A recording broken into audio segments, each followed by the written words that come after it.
Now, please do not merely listen to these words, phrases, and expressions, but observe as we go along, not analytically, but actually observe the process of your own mind.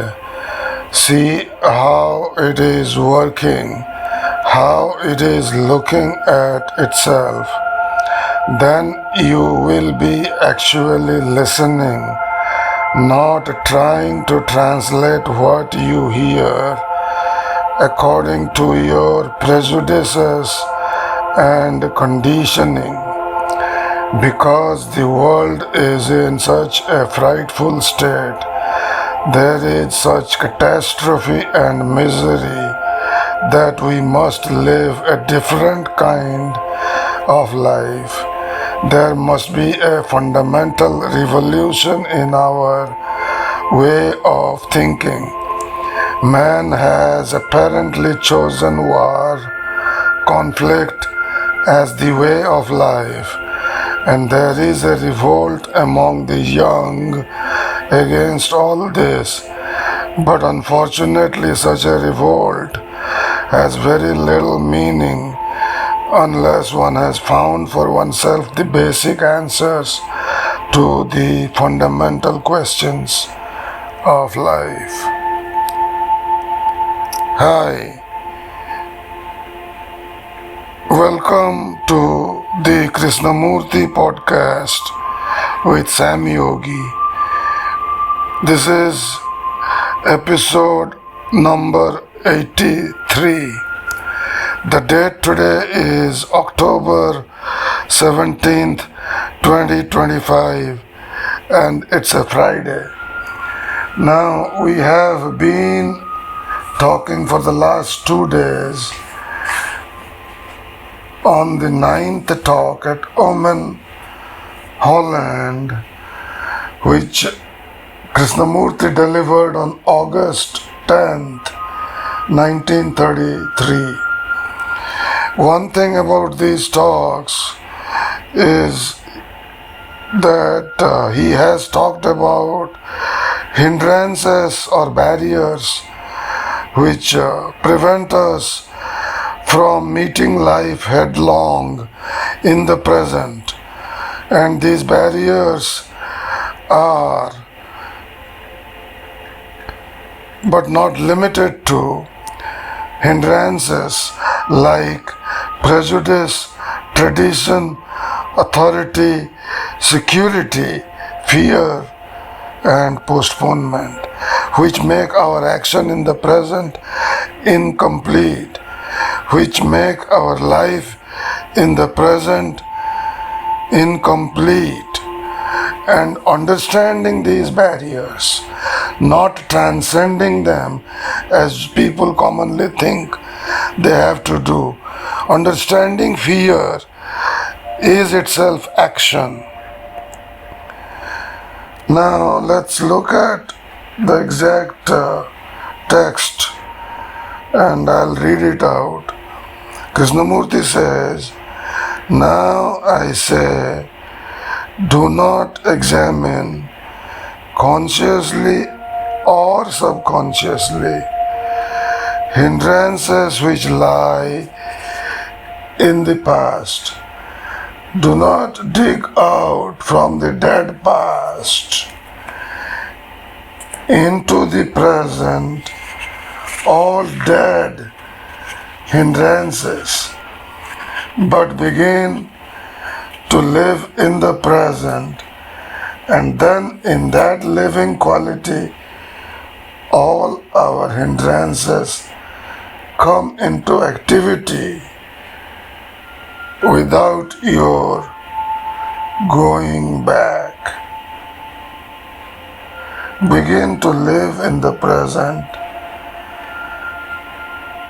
and then in that living quality all our hindrances come into activity without your going back.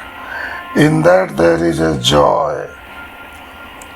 Whereas in going back and trying to understand and dig out through effort the hindrances of the past, you but create another center of the I. Instead of being in the past, it comes into the present. Egotism still remains, and therefore it is a hindrance in itself.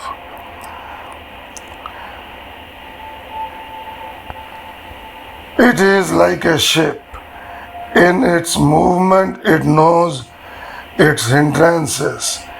If it is still, it cannot know its hindrances.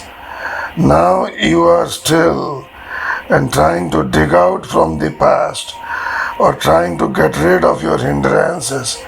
But that is purely a mental picture, a process, a mental effort, which to me is the utter destruction of action, of living.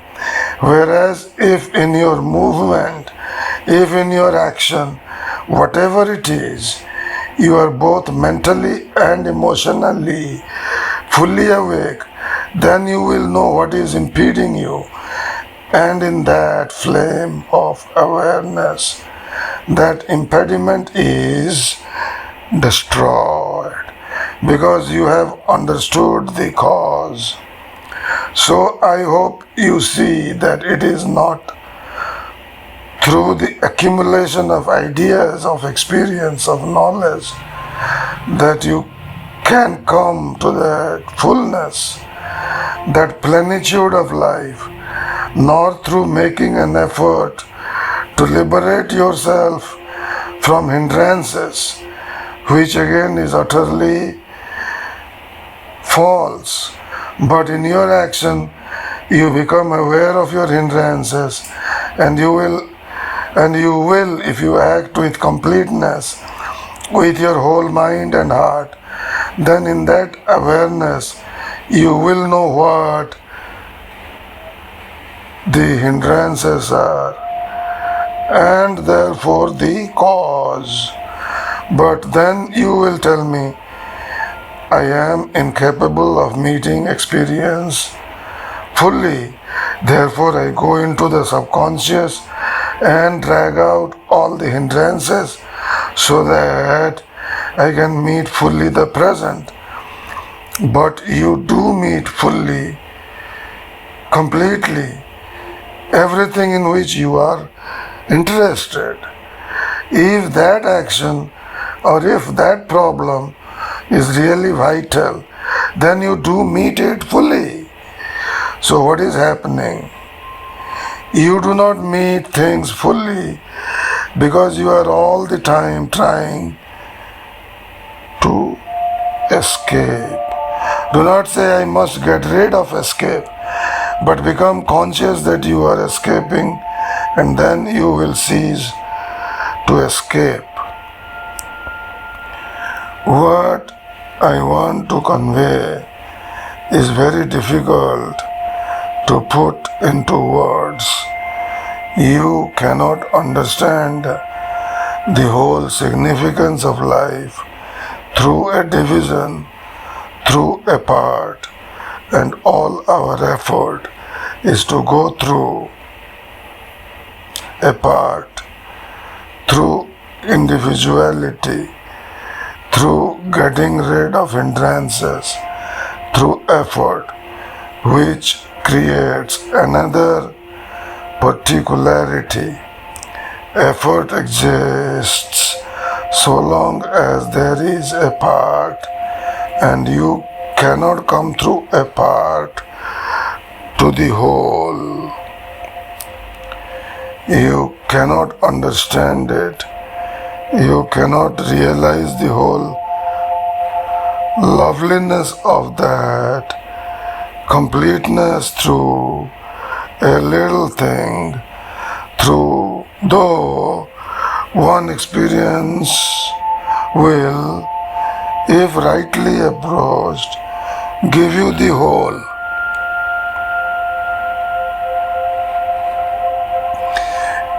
there is a cessation of the creator of illusions and therefore of the illusions themselves, then you will know the whole. But you cannot destroy that through effort, because the more effort you make against it, the greater the resistance. Please understand this, because to me, this is the vital point. Where we make an effort, we but increase and emphasize the part, and therefore there is no comprehension of the whole. And we make an effort because we are all the time wanting to gain, to accumulate, to be rid of things. Whereas in that flame of awareness which arises when a problem is really acute, when you are really interested with your whole mind and heart, then you will know the creator of illusion, the I, with all its hindrances, qualities, virtues, limitations.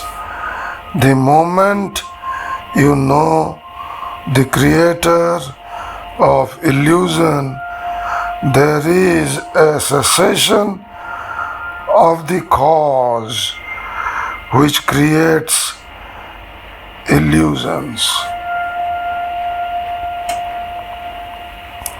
So, if you listen to this one more time, you will get it. If you did not get it, I'll just repeat one part, one excerpt from what I read just now, and we shall conclude the podcast, because the talk ends here and then there are questions and answers. So Krishnamurti said, it is like a ship.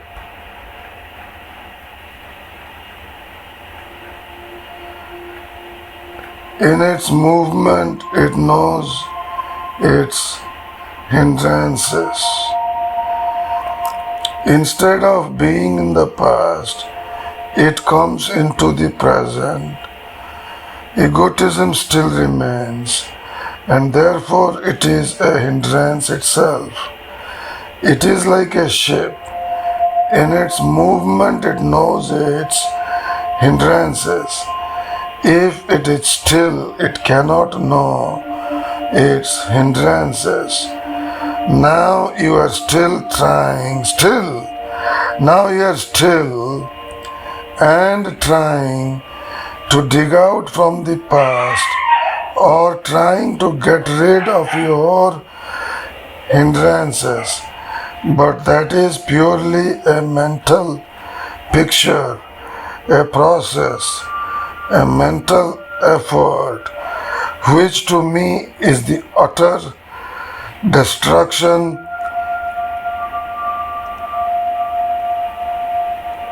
of action, of living. Whereas if in your movement, if in your action, whatever it is, you are both mentally and emotionally fully awake, then you will know what is impeding you. And in that flame of awareness, that impediment is destroyed, because you have understood the cause. So, what a beautiful podcast this is. If you get the gist of it, you get the gist of all the podcasts all the episodes in this podcast, the Krishnamurti podcast by Samyogi, you will get the gist. You will understand your hindrances. You will understand the cause of your hindrances which impede your action meeting life headlong in the present, which has been the theme of these early talks by jkrishnamurti. Thank you. You have a wonderful day.